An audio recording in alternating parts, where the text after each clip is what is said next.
Imagine losing a battle so completely that your enemy concludes you were never meant to fight wars. Not because of bad luck, not because of terrain, but because, in their words, you lacked the character for it. In February 1943, deep in North Africa, the United States Army suffered one of the most humiliating defeats in its history. At Kasserine Pass, German armored forces smashed through American positions with terrifying speed and precision. Entire units collapsed, battalions surrendered, weapons, vehicles, and artillery were abandoned on the battlefield. In just 6 days, over 6,000 American soldiers were killed, wounded, or captured. To the men watching from German command posts, this was not simply a victory, it was confirmation. Field Marshal Erwin Rommel studied the reports carefully. He did not exaggerate, he did not celebrate blindly. He analyzed, and what he believed he saw was the American spirit breaking in real time. Rommel wrote that the Americans were soft, poorly trained, led by officers who made mistakes that would have resulted in court-martial in any European army. He compared them to the French collapse of 1940, a force that looked powerful on paper but folded under pressure. Rommel did not believe this was a temporary failure. He believed it was structural, and more importantly, he believed it could not be fixed quickly. This assessment was sent to Berlin. It shaped German strategy. It influenced operational planning. The conclusion was brutally simple. If Germany attacked again soon, before the Americans had time to adapt, the result would be the same: another collapse, another rout, possibly the destruction of the American presence in North Africa. Rommel's confidence was not arrogance, it was based on experience. German armored doctrine had crushed every major opponent since 1939. Poland, France, early Soviet forces. The pattern was always the same: concentrate armor at a weak point, break through, exploit speed and confusion. Most armies fought defensively. They tried to hold lines. They waited to be attacked. German mobility turned that hesitation into disaster. At Kasserine Pass, the Americans fought exactly that way. They built static defenses. They waited, and when pressure came, they retreated without coordination. Radio discipline collapsed. Orders conflicted. Units moved without knowing where their neighbors were. The commander of the American Second Corps, Major General Lloyd Frendeland, was nowhere near the front. He operated from a headquarters nearly 70 miles behind the lines, issuing orders by radio without seeing the battlefield. German intelligence noted everything. American soldiers fought bravely when cornered. Their equipment was adequate, but their command structure, their coordination, and their doctrine were amateur. Rommel calculated it would take at least 6 months to fix these failures, more likely a year. Germany did not intend to give them that time. A follow-up offensive was planned, another decisive blow, one more demonstration of German superiority. The target was Guettar in central Tunisia. Then something unexpected happened. In early March 1943, German intelligence reported a change in American command. Lieutenant General George S. Patton had taken control of the same force that collapsed at Kasserine. To the Germans, this meant very little. One man could not transform an army in 3 weeks. They were wrong. March 23, 1943. Dawn broke over the hills of central Tunisia.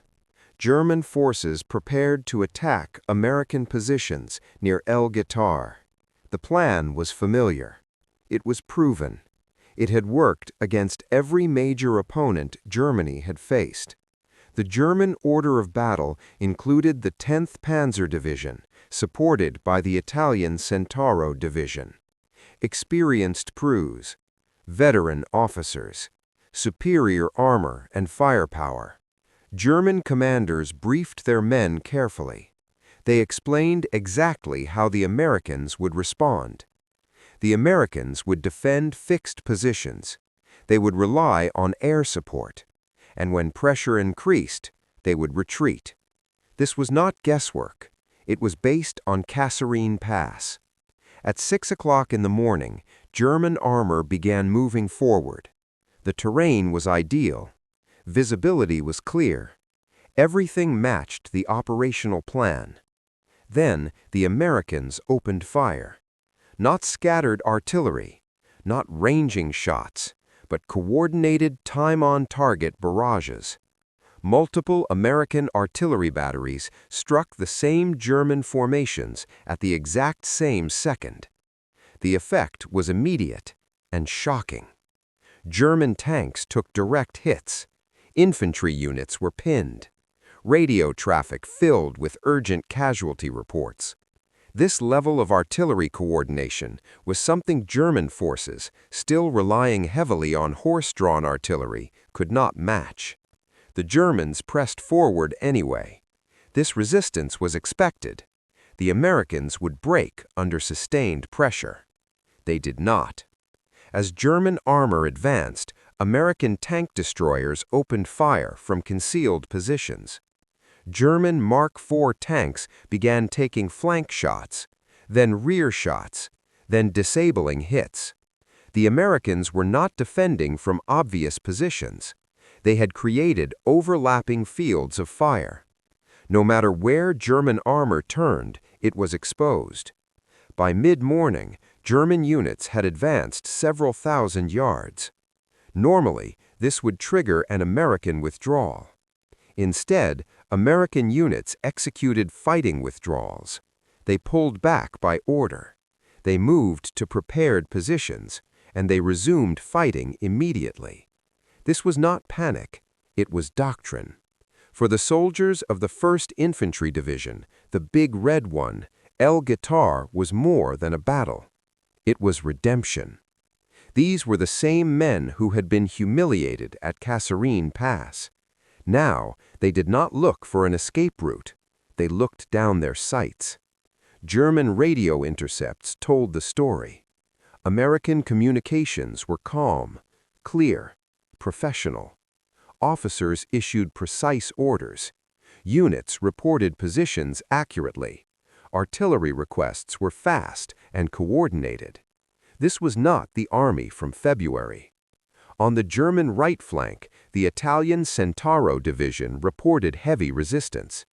American machine guns opened fire from overlapping positions. Every advance was punished. Every pause was exploited. By mid-morning, the German advance had stalled. Casualties were mounting. Objectives were not being met. This was not the breakthrough German commanders expected. General Hans-Jürgen von Arnim studied the reports with growing concern. The Americans were not collapsing. They were counterattacking. German doctrine relied on momentum. Once momentum was lost, the offensive stalled. By the next day, the decision was made. The attack was called off. German forces withdrew. They had failed. German intelligence immediately began searching for answers. Captured Americans were interrogated. Battlefield documents were analyzed. Reports were rewritten. The conclusion was unavoidable. The Americans had not received new equipment. They had not been reinforced. They had not trained for months. The transformation happened in 21 days, under Patton. Patton's method was brutal and effective. Officers who hesitated were removed. Aggressive leaders were promoted. Defense no longer meant waiting. It meant attacking immediately. Artillery was concentrated. Firepower was overwhelming. Speed was enforced. Most importantly, the psychology changed. American soldiers were taught that aggression saved lives. Hesitation killed. German commanders revised their assessments. The Americans learned faster than any army Germany had faced. By May 13, 1943, over 250,000 Axis soldiers surrendered in Tunisia. The campaign was over. The army that broke at Kasserine Pass no longer existed. It had been replaced by something far more dangerous. An army that learned. An army that adapted. An army that would carry this doctrine from Sicily to Normandy to Germany itself. The Germans built better tanks. The Americans built better doctrine. When the two met, doctrine won. The 90 days between humiliation and victory changed the course of the war. It was the moment the arsenal of democracy found its sword.